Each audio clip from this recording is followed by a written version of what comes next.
रायगड, महाराष्ट्रासह देश विदेशातील ताज्या बातम्या पाहण्यासाठी मॅक्स इंडिया लाईव्ह चॅनलला सबस्क्राईब करा आणि बेल आयकॉन दाबायला विसरू नका.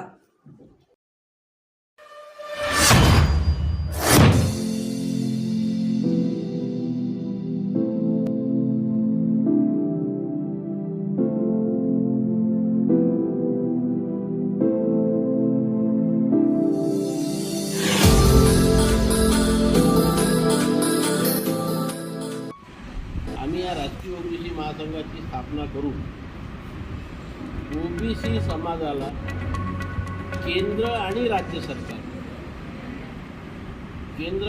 सरकारने ज्या ज्या संविधानिक शब्द वापरतो सोयी आणि सवलती द्यायला पाहिजे त्या मिळवून घेण्याकरता सातत्याने संघर्ष करत आहोत. दरवर्षी आम्ही राष्ट्रीय अधिवेशन घेतो. देशाच्या कुठल्या तरी एका राज्यामध्ये राज्यस्तरावरची अधिवेशनं घेतो, जिल्हा स्तरावरची अधिवेशनं घेतो, दिल्लीला जाऊन निदर्शने मोर्चे करतो, मुंबईमध्ये जाऊन निदर्शने मोर्चे करतो, तिकडे गोव्यामध्ये आमचे मोर्चे सुरू असतात, इतर राज्यामध्ये सुद्धा सुरू असतात. आणि अशा प्रकारे हे सर्व संविधानिक मार्गातून केंद्र आणि राज्य सरकारचं लक्ष आम्ही ओबीसी समाजाच्या संविधानिक मागण्यांकडे वेधण्याचा सातत्याने प्रयत्न करतो. आणि त्याचंच यश म्हणून हे आमचं अधिवेशन दरवर्षी राष्ट्रीय अधिवेशन 7 ऑगस्टला होतं. 7 ऑगस्ट याच्याकरता आहे की 7 ऑगस्टला मंडल आयोग या देशामध्ये लागू झाला होता आणि ओबीसीची आयडेंटिटी त्या दिवशी निर्माण झाली. 7 ऑगस्ट 1990च्या पूर्वी ओबीसी शब्द या देशामध्ये फारसा परिचित नव्हता. तर 7 ऑगस्टला एक ओबीसीची अस्मिता जागृत झाली, त्यांना संविधानिक ओळख मिळाली. म्हणून आम्ही दरवर्षी 7 ऑगस्टला देशाच्या कुठल्या तरी राज्यामध्ये जाऊन अधिवेशन करतो. आतापर्यंत 8 अधिवेशनं पार पडली. पहिलं अधिवेशन नागपूर, दुसरं दिल्ली, याच्यामध्ये दिलेलं आहे मी, दुसरं दिल्ली, तिसरं मुंबई, चौथं हैदराबाद, 5वं आणि 6वं कोरोना असल्यामुळे ऑनलाईन, 7वं दिल्ली, 8वं तिरुपती आणि आता 9वं अधिवेशन 7 ऑगस्टला पंजाबमध्ये अमृतसर इथे आहे. आणि हे जे राष्ट्रीय अधिवेशन, राज्य अधिवेशन, धरणे, मोर्चे, वेगवेगळे उपक्रम आम्ही राबवित असतो. याचा फायदा असा झाला की 2016 नंतर आजपर्यंत केंद्र आणि राज्य सरकारला ओबीसी विद्यार्थी, युवक आणि जनमानसाच्या उत्थानासाठी, प्रगतीसाठी 48 GR आम्ही काढला. 48 GR it's not a joke. जे 2016पासून मी या बुकलेटमध्ये 2016पासून आतापर्यंत जे 48 GR शासनाने काढलेले आहेत त्याची डेट वाईज माहिती या ठिकाणी दिली, ज्याच्यामध्ये प्रामुख्याने मी काही GRचा उल्लेख करीन की एक नॅशनल कमिशन फॉर बॅकवर्ड क्लासेसला संविधानिक दर्जा नव्हता, तो आम्ही 2017ला मिळवून घेतला. महायुतीसारखी संस्था या राज्यामध्ये 2018ला आम्ही सुरू करायला लावली. नॉन क्रिमिलियरची मर्यादा वाढवायला लावली. आज आमच्या महाराष्ट्रामध्ये ओबीसी समाजासाठी या फुले शाहू आंबेडकरांच्या पुरोगामी महाराष्ट्रात स्वातंत्र्यानंतर पहिल्यांदा एक्सक्लुझिव्हली ओबीसी पोरांसाठी 72 वर्ग सुरू आहे. प्रत्येक जिल्ह्याच्या ठिकाणी 100 मुलांचं आणि 100 मुलींचं. आजपर्यंत आमच्या ओबीसी समाजासाठी एकही गोष्ट नव्हतं आणि त्याच्यामुळे ओबीसी समाजाचे शेतकरी, शेतमजूर किंवा आणखी बाकी जे आहेत त्यांचे मुलं जिल्ह्याच्या ठिकाणी येऊन शिक्षण घेऊ शकत नव्हते, पण तो मार्ग आम्ही सुरू केलेला आहे. दुसरं असं आहे की ज्या आता 3600 मुलं आणि 3600 मुली, 7200चा आकडा ओबीसी समाजाची फार छोटा होता आणि आम्ही जेव्हा म्हणतो ओबीसी 60% आहे, म्हणून मग आम्ही सरकारला सांगितलं की 7200 पोरांनी आमचं भागणार नाही. म्हणून ज्या पोरांना हॉस्टेलमध्ये प्रवेश मिळणार नाही त्या पोरांना वर्षाकाठी 60,000 रुपये हे त्यांच्या खात्यामध्ये डायरेक्ट जमा होणार आहे. विद्यार्थ्यांना त्यांनी अर्ज करायचा की आम्हाला हॉस्टेलमध्ये प्रवेश मिळाला नाही तर महानगरपालिकेच्या ठिकाणी 60,000 रुपये, नगरपंचायत ठिकाणी 54,000 रुपये आणि मला वाटते ग्रामपंचायत त्याच्या ठिकाणी 48,000 रुपये. अशा प्रकारे ती योजना सुरू झाली आहे. त्यामुळे आमच्या ग्रामीण भागातला शेतकरी, शेतमजूर आता पोरगा येऊन आज जिल्ह्याच्या ठिकाणी शिक्षण घेऊ शकेल, ही सुरुवात या ठिकाणी झालेली आहे.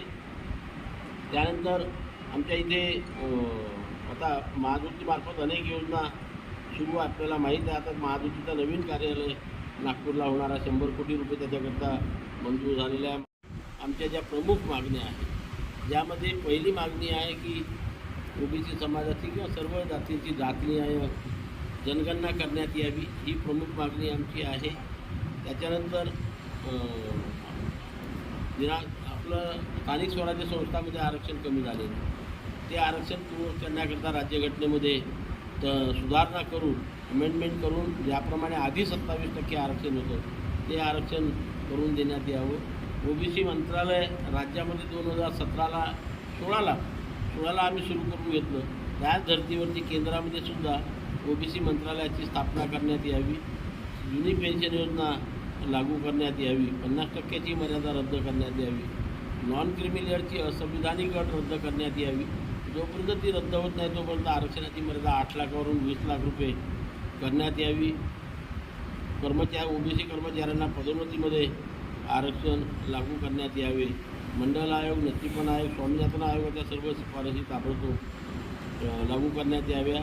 लोकसभेत, विधानसभेत आरक्षण लागू करण्यात यावे. तहसील न्यायालयापासून सर्वोच्च न्यायालयामध्ये, आता मग ज्युडिशियरी सिस्टममध्ये कुठेही ओबीसी समाजाला आरक्षण नाही आहे, ते लागू करण्यात यावं.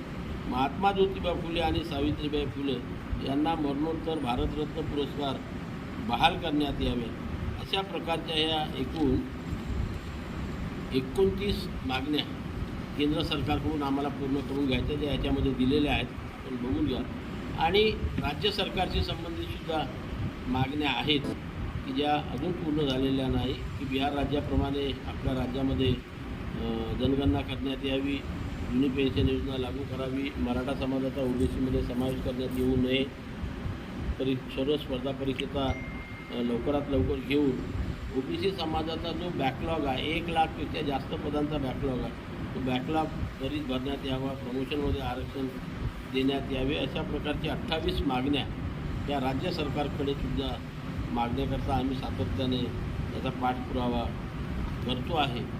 आणि अशा प्रकारे हे सर्व मागण्या केंद्र आणि राज्य सरकारकडून पूर्ण करून घेण्याकरता राष्ट्रीय ओबीसी महासंघ ही संघटना संपूर्ण देशामध्ये ओबीसी समाजातील सर्व जातींना एकत्रित करून, सर्व सामाजिक संघटनांना एकत्रित करून ओबीसी समाजाच्या प्रगतीसाठी आणि त्यांच्या उन्नतीसाठी सातत्याने काम करत आहे. या कामामध्ये बुलढाणा जिल्हा हा अग्रेसर आहे आणि बुलढाणा जिल्हा सातत्याने ओबीसी समाजाला एकत्रित करण्याचं काम करत असते.